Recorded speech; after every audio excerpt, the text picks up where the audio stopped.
En primer lugar, me gustaría agradecer a la organización del Congreso la oportunidad de presentar mi ponencia en él. A lo largo de esta ponencia lo que vamos a ver es las relaciones entre la poesía, la literatura y las artes plásticas, para ver de qué manera se pueden compartir estrategias de trabajo, eh, acercarnos a la construcción metafórica objetual, y revisar sobre todo lo que es la noción de poema desde una perspectiva de prácticas artísticas más o menos objetuales y bastante ligadas al cuerpo. Para ello, lo primero que tenemos que tener lo primero que nos tenemos que preguntar sería qué es un poema. Nosotros entendemos el poema, en este caso, como la unión, la puesta en relación de una serie de tecnologías muy complejas, desde tecnologías que tienen que ver con la escritura manual, muy cercana, totalmente cercana al dibujo, como veremos, a tecnologías muchísimo más complejas de diseño de textos, de tipografías, de reproducción, sistemas de difusión, construcción, en definitiva, de objetos extremadamente complejos. Otro de los aspectos que vamos a ver como principal dentro de la ponencia es la relación entre la palabra y la imagen, cómo esa relación puede ser absolutamente transversal o incluso llegar a fundirse, como estamos viendo en estos ejemplos, constituyendo que la imagen es en sí mismo el poema y a la inversa, ¿no? En el primer caso, tenemos como ejemplo la obra de William Blake, que él siendo consciente de todo este tipo de tecnologías, de reproducción, y entendiendo que el poema y la imagen debían de ir unidos, juntos, era capaz de realizar sus propias planchas de grabado y la propia estampación y edición de las mismas. En el caso del poema chino que vemos en el centro, lo que nos permite entender es que para poder aproximarnos a la experiencia de un poema, no tenemos que comprender lo que nos está diciendo. La imagen es hermosa, es bella y nos puede sugerir cuál es el origen de las palabras o la relación, la tridimensionalidad, el aspecto aéreo, ¿no? De toda la caligrafía. Nos habla sobre el cielo, sobre la montaña, sobre un paisaje, de tal manera que en muchos casos no es necesario comprender la palabra para poder aproximarnos, como veremos más adelante, mejor aún al significado de ese poema. Otro ejemplo más contemporáneo son los trabajos de Jean-Luc Godard, en los cuales la imagen y la palabra podrían discurrir por espacios diferentes, pero a la vez que se constituían como una forma muy concreta de lo poético. Un ejemplo muy claro, continuando con Godard, y acercándonos ya un poco más a lo que nos gustaría presentar, es el trabajo de Jonas Mekas en forma de diario, más o menos poético o lírico, en el cual la palabra y la imagen no tienen que ver y a la vez se atraviesan mutuamente, construyendo de esa manera algo que no es cine como tal, dado que suelen ser grabaciones personales en forma de diario, pero que tampoco tiene que ver con la escritura, aunque lo que se narre o lo que se diga o lo que aparezca escrito en la película, en el film, tenga que ver con la escritura porque proviene de cuadernos también, de diarios que Jonas Mekas iba realizando a diario desde que era muy joven. Entonces, esta estructura donde la palabra y la imagen se atraviesan mutuamente se aproxima mucho a esa transversalidad que nos gustaría presentar en la ponencia. Un libro emblemático en este sentido, ¿no? Y para acercarnos más a lo que podrían ser los formatos literarios, eh, pero desde las prácticas artísticas, es Pomelo de Yoko Ono.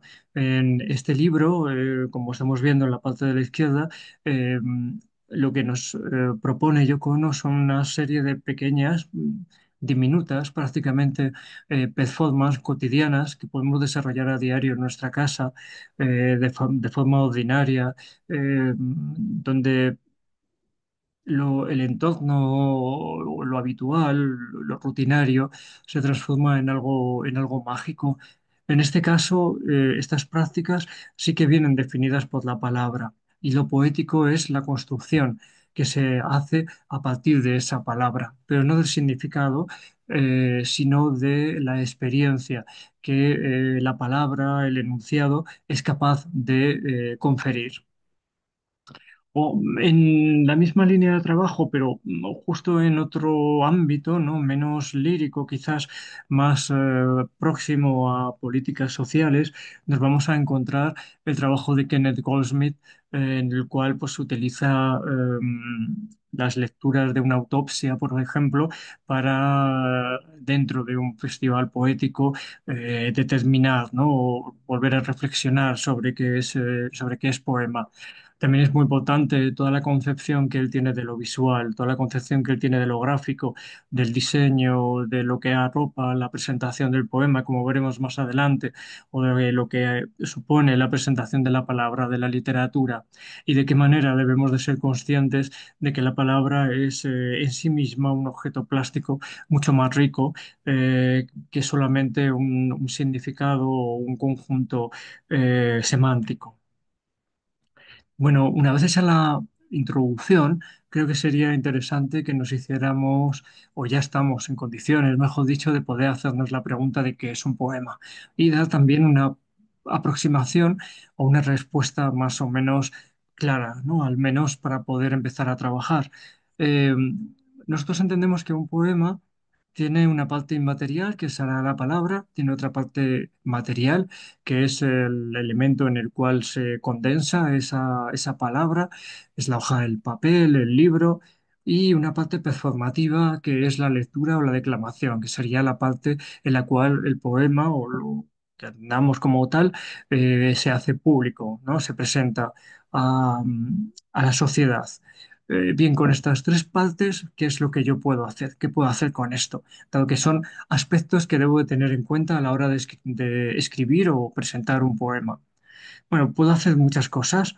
Vamos a ver dos ejemplos muy precisos de las mismas, ¿no? Es decir, cuando estoy trabajando con una parte inmaterial y una parte material, lo acabo convirtiendo en código. Es decir, cuando trabajo con las palabras, con el sonido, pero también cuando trabajo con la parte material, con toda la tecnología de la escritura, bien sea la manual, bien sea la tipografía, me voy a encontrar con estos parámetros de aproximación, ¿no? Un poema que se parece más a un dibujo que luego una vez que está impreso, en el caso de Fernández Mayo es el mismo poema, pero escrito en el cuaderno e impreso en el libro, y esta relación la puedo utilizar en el mundo arte, como es el caso de la pieza Trémula de Javier Cruz, cuando utilizo el vacío de las ramas de un árbol para dibujar esos vacíos como si fueran letras y relacionarlos como si estuvieran componiendo una estrofa y de esa manera un poema y de esa manera que parezca un poema escrito, o que sea, mejor dicho, un poema escrito por un árbol.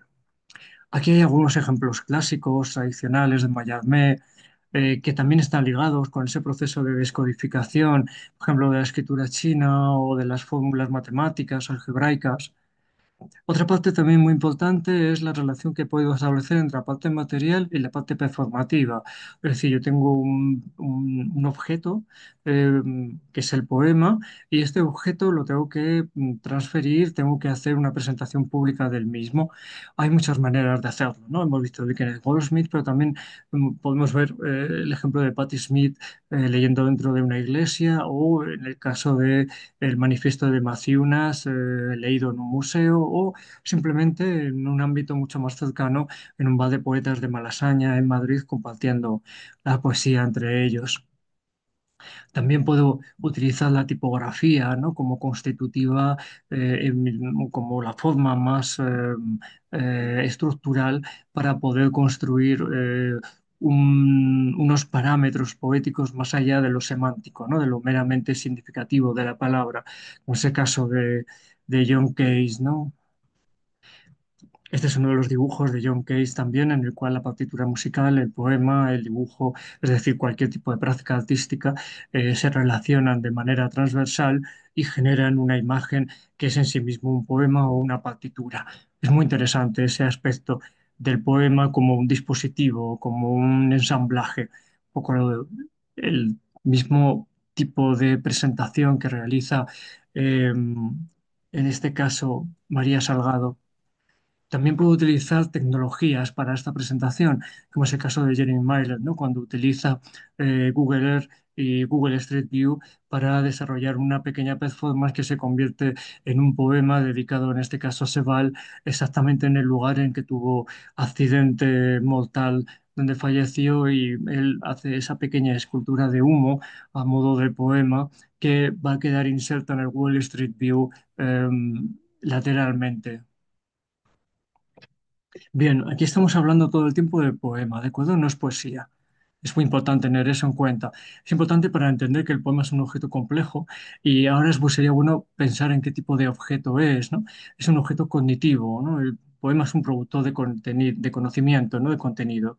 Es un dispositivo, por lo tanto, que a su vez genera prototipos performativos, reflexivos.